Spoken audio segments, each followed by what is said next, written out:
За бүгд сайн байцгаана уу? Өнөөдөр би хандрууд явж байна. Тэгээд хандрууд ирэхийн өмнө 2 өдөр би жүүж өмшөөнд Алтан намар асрамжийн газрын настай төлөөлөн бас нэг өчгөр очжээ.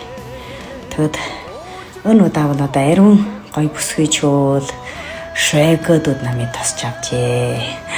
Эдгээр хүмүүс бол бүр жүүж өмшөөр нутгатай мөнч буянсаг адал олон жил хийсэн хамтаараа үргэлж буянсаг адлыг хийж явдаг гэд холбооны ахлагч нь ариун сайхан ахын дууснаа дагуулж ирсэн байна. Тэгээд надыг ингээ ухтаж авсан байна.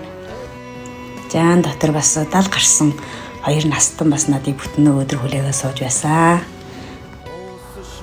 За Алтан намар асрамжийн гажиг өрхөлж байгаа соёлаагч болоод далай ах хоёр бас яг тэр өдөр нь шөжидөө одоо олон настай чулуун дөгөн мөжүүлэхийн тулд бас нэг юм нэгс баг шитан нөөсөн байсан. Яг тэр өдөр нь кэж болгоно би бас багнах сэтгэлээ итгэжээ. За тэгээд 10 сарын хугацаанд би одоо шулуун чагаанда харихнараа манай бүдэнгүүгөө яг баяр хийцсэн юм аа. Тэгээд миний ах бүргэн бол миний бүдэнгүүгөөгийн одоо гар өрдмийн сураад Монгол төрлөгийн оёод бол 80 жил болж байна. Тэгээд ах бүргэн ангойгаад өжимчийн өөж авнаар да манай жахрын маягтай юм ханжаар нөх үнэ нэг оёолж өгчээ.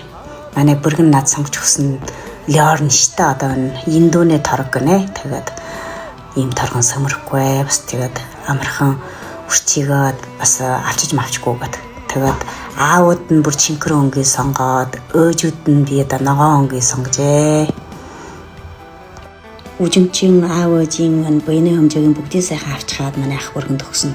Ах бүргэн настай усаж яхан ууж өнд өргөд жаахан үл мөтг тавиад ойсон харин гүнэн сайхан буйнд нь таарсан байлаа.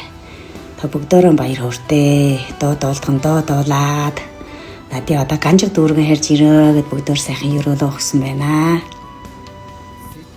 Сар болгоны өцсөр нэг хүрээд очдог болохноор нь тэгээд дараа сараас харах магадгүй гэж бодоод тэгээд одоо ойрын 2 сард бол ирж үдчих чадахгүй шүү. Чаан сар бүгднтэй нэр чиндэхээр ирээ гэд үгэн хэлжээ. Үгүй бол одоо бас харчих магадгүй. Хараад байна. Жахраа хүүхэн яачих вэ гэд асууад байдаг гэнэ.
хайхан хайр